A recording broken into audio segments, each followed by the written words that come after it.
কুরবানির হাটে যাবেন, কেমন গরু বা ছাগল কিনবেন তা নিয়ে চিন্তিত। কিভাবে নির্বাচন করবেন, পছন্দের গরু বা ছাগলটি যেন ত্রুটিমুক্ত হয় সেদিকে খেয়াল রাখতে হবে।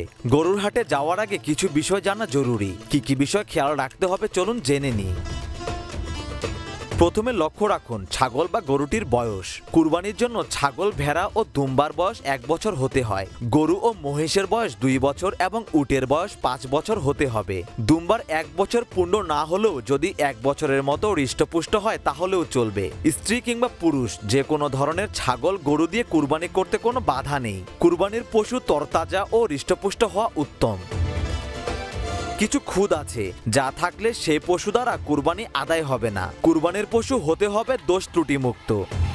পশুর মধ্যে যেসব ত্রুটি থাকলে কুরবানি দেয়া যাবে না সেগুলো হলো দৃষ্টিশক্তি না থাকা, শ্রবণ শক্তি না থাকা, অত্যন্ত দুর্বল ও জীর্ণশীর্ণ হওয়া, এই পরিমাণ ল্যাংড়া যে জবাই করার স্থান পর্যন্ত হেঁটে যেতে পারবে না, লেজের বেশিরভাগ অংশ কাটা, জন্মগতভাবে কান না থাকা, কানের বেশিরভাগ কাটা, গোড়াসহ শিং উপড়ে যাওয়া, পাগল হওয়ার কারণে ঘাস ঠিকমতো না খাওয়া, বেশিরভাগ দাঁত না থাকা, রোগের কারণে স্তনের দুধ শুকিয়ে যাওয়া, গরু বা ছাগলের কোনো অঙ্গ কাটা থাকা ইত্যাদি। কুরবানির পশু দোষ ত্রুটি বিষয়ে হাদিসে এসেছে 4 ধরনের পশু দিয়ে কুরবানি জায়েজ হবে না। সেগুলো হলো অন্ধ, রোগাক্রান্ত, পঙ্গু ও যার কোনো অঙ্গ ভেঙে গেছে। ইবনে মাজাহ হাদিস 3144।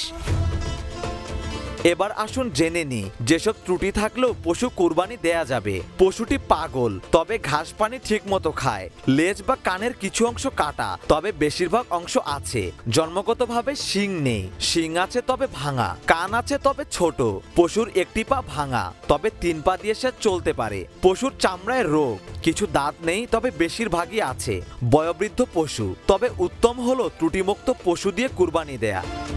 আল্লাহ আমাদের বোঝার তৌফিক দান করুন। দর্শক, আমরা জানলাম কিভাবে কুরবানির জন্য গরু ছাগল কিনবো। তো চলুন এবার হাটে যাই, সেই সাথে শেয়ার করে এই তথ্য অন্যকে জানার সুযোগ করে দিই। ধন্যবাদ।